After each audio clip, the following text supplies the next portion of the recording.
नमस्कार, जय हिंद। आज हम सीखेंगे कक्षा 10वीं त्रैमासिक परीक्षा के लिए क्या क्या सही विकल्प आईएमपी हो सकते हैं, उन्हें देखते हैं। पहला है कि 96 और 404 का सही विकल्प एचसीएफ कितना होगा। तो इनका एचसीएफ होगा 4। 12 और 15 का एचसीएफ कितना होगा। तो इनका एचसीएफ कितना निकलेगा 3। कैसे देख लेना एक बार।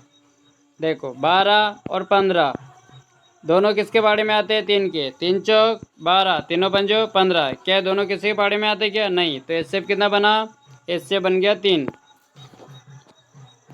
ये देखो दो संख्या गुणनफल कितना है 32, एलसीएम कितना 8। तो एचसीएफ बताओ। तो क्या करेंगे, तो 32 में 8 का क्या कर देंगे, भाग दे देंगे। तो 8 चौक 32, कौन सा ऑप्शन है, ए नंबर का ऑप्शन है। अगला 4 और 7 का एचसीएफ, क्या दोनों किसी के पाड़े में आते क्या, 4 और 7 नहीं आते हैं। तो एचसीएफ क्या बनेगा, एचसीएफ बन जाएगा 1। क्या बनेगा, 1। मतलब कोई अभाज्य संख्या जिसका एचसीएफ कितना निकलता, 1। अगला देखो, छठा देख लो, अपरिमेय संख्या कौन है। छठा नंबर का अपरिमेय संख्या। तो जो भी अभाज्य संख्या होती है वो अपरिमेय होती है और अंडर रूट के अंदर आनी चाहिए। जैसे 2, 3, 5, 7 और इनके साथ क्या लगा होना चाहिए, अंडर रूट। वो सभी क्या होगी, अपरिमेय। तो 2 भी है, 3 भी है, अंडर रूट 5 भी है। तो कौन सा हो जाएगा, ऑप्शन डी नंबर का ऑप्शन हो जाएगा। अगला 12, 15 और 21 का एलसीएम बताना है। एलसीएम तो तुरंत निकाल लो। देखो 12, 15 और 21 किसके बारे में आ रहे, तीनों 3 के बारे में आ रहे हैं। तो 3 चौक 12, तीनों पंजो 15, तीनों सातों 21। क्या है, तीनों किसके बारे में आ रहे हैं, 4, 5, 7 नहीं आ रहा, गुणा कर लो। सातों पंजो 35, 35 चौक कितना होगा 140। और 140 में किसका गुणा कर देंगे, 3 का।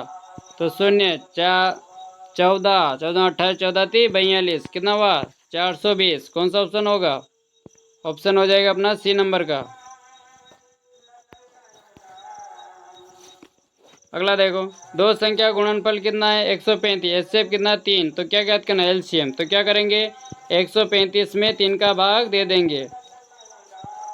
135 में किसका भाग दे दो, 3 का। 3 से काट दो, 3 चौक 12 और तीनों पंजो 15। कितना एलसीएम आया, एलसीएम आ गया 45। कौन सा ऑप्शन हो जाएगा, ए नंबर का ऑप्शन हो जाएगा,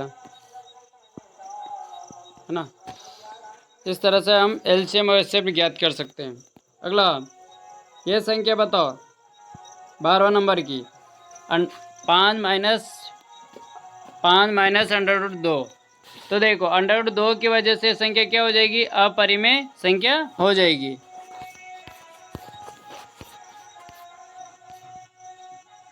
अंडर रूट 2 क्या है, तो अभी मैंने ऊपर बताया अंडर रूट 2 क्या है, अपरिमेय संख्या है। और इसमें भी अंडर रूट 2 है, तो इस वजह से क्या हो जाएगी, ये भी अपरिमेय संख्या हो जाएगी। 135 और 225 किसके बारे में आते हैं, 5 के। तो इनका एचसीएफ क्या निकलेगा, 5। और देख लेते हैं 135 और 225, 5 का भाग दे दो। 5 दूना 10, 5 सतों 35, 5 चौक 20 और 55 25। और भाग दो, 3 का दे दो, 3 नाम 27,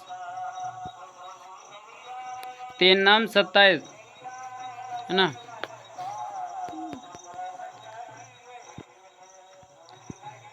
3 नाम 27 और 3 एकम 3 और तीनों पंजो 15।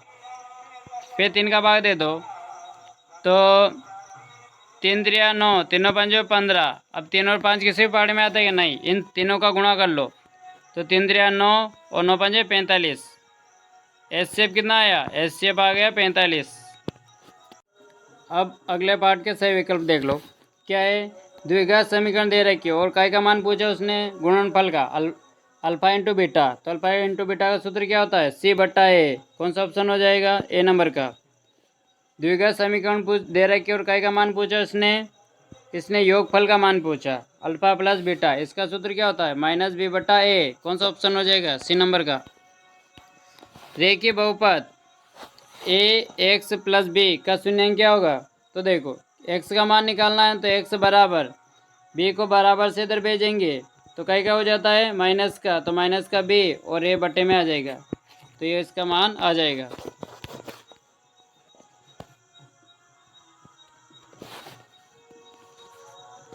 ये प्रश्न पूछ सकता तुमसे कि शून्य बहुपद की घात अपरिभाषित है, सही है ना।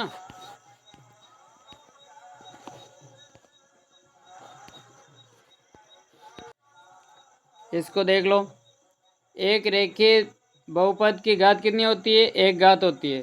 द्विघात बहुपद की घात 2, त्रिघात बहुपद की घात 3। दूसरा नंबर का देखो, ये काय का सूत्र है, तो ये एक द्वितीय हल का सूत्र होता है। ये काय का सूत्र है, तो कोई हल नहीं का सूत्र है, कोई हल नहीं, ये याद रखना। आईएमपी सूत्र इनको एक बार देख लेना, यह द्वितीय हल का है और ये कोई हल नहीं का। अगला देखो, ये काय का सूत्र है, मैं तीनों सूत्र बता देता हूँ। ये सूत्र काय का है, अनंत हल का। किसका, अनंत हल का या अनेक हल का। तीनों सूत्र याद रखना है, परीक्षा में पूछे जाएंगे। अगले पार्ट से देखो, क्या पहला प्रश्न, सविकल्प देखते हैं। पहला है कि द्विघात समीकरण दे रखे आपको और द्विघात समीकरण के मूल कैसे हैं, समान है। तो अगर मूल समान है तो उसका मान क्या आएगा, व्युत्क्रम का शून्य। सूत्र लिखते हैं ना अपन, बी वर्ग माइनस 4ac। तो जब भी मूल समान होगा तो बराबर में क्या आएगा, शून्य। तो ऑप्शन हो जाएगा अपना ए नंबर का। देखो समीकरण एक, चलो इसको हल करना पड़ता है, छोड़ो इसमें। द्विघात समीकरण में चर की अधिकतम घात कितनी होती है, 2 होती है। द्विघात समीकरण में विविधकर का सूत्र बताओ, विविधकर का सूत्र क्या है, तो विविधकर का सूत्र होता है d बराबर बी वर्ग माइनस 4ac। अगले सवाल देखते हैं एमपी कौन कौन से हो सकते हैं। और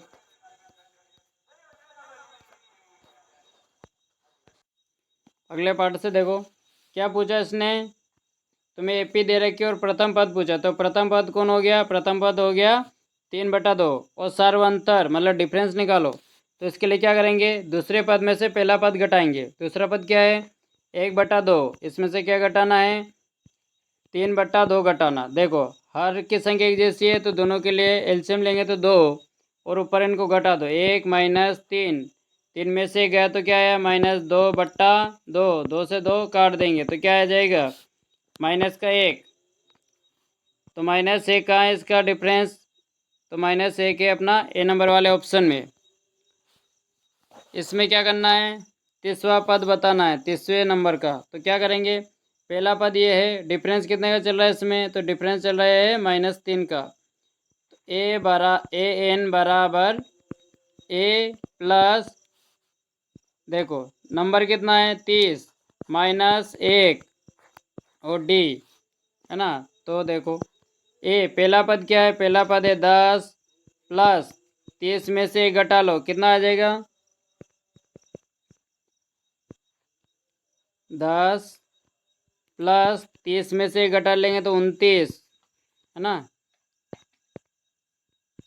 29 गुणित डी का मान के लिए क्या करो, 7 में से 10 को घटाओ, कितना बचेगा -3। अब इन्हें हल कर लो, तो इनका गुणा करो, -3 का इसमें गुणा करेंगे तो कितना आ जाएगा 90 यानी 87 माइनस का। तो -10 माइनस का 87, 87 में से 10 घटा लेंगे तो क्या आ जाएगा -77। कौन सा ऑप्शन हो जाएगा, सी नंबर का ऑप्शन हो जाएगा। छठा सवाल देखो, क्या कह रहा है, श्रेणी में सर्वांतर मतलब डिफरेंस निकालना है। सर्वांतर कब निकालते हैं, दूसरे पद में से पहला पद घटा लो। तो 4 में से क्या घटाना है, 6 घटाना है, कितना आएगा -2। कौन सा ऑप्शन हो जाएगा, सी नंबर का। इसमें क्या कह रहा है कि पांचवा पद बताओ। तो देखो इनके बीच में अंतर देखो, कितना का अंतर है, अंतर है इसमें 3 का। तो 3 जोड़ दो, 8 में 3 जोड़ेंगे तो कितना आ जाएगा, 8 में 3 जोड़ देंगे तो 11। ये चौथा पद, 11 में 3 और जोड़ दो, कितना हो जाएगा 14। ये पांचवा पद हो गया।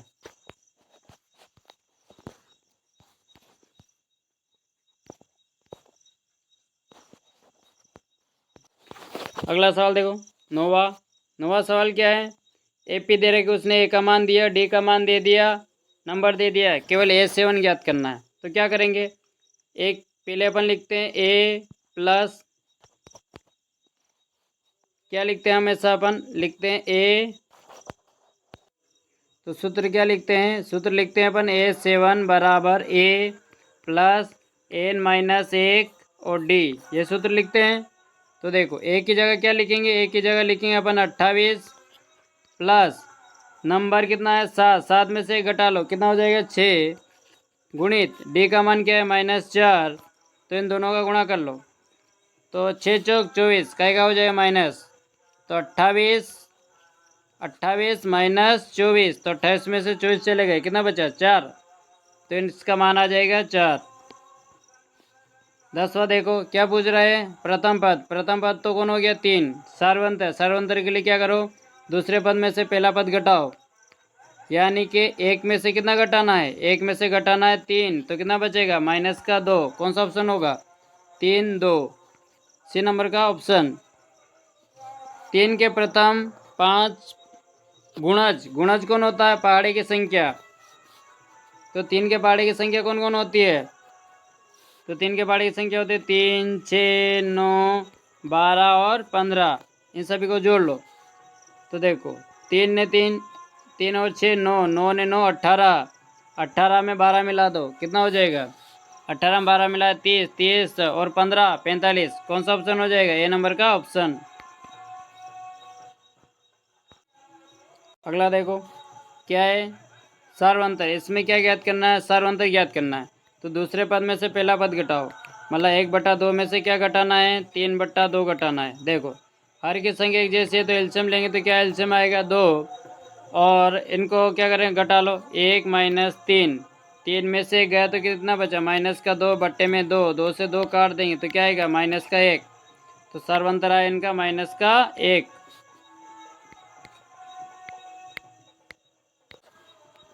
अगला देखो क्या, छठा नंबर का सवाल क्या है कि समांतर श्रेणी के कोई दो लगातार पदों का अंतर क्या कहलाता है, उससे बोलते हैं अपन सार्वंतर, क्या बोलते हैं सार्वंतर, जिसे कैसे व्यक्त करते हैं डी से।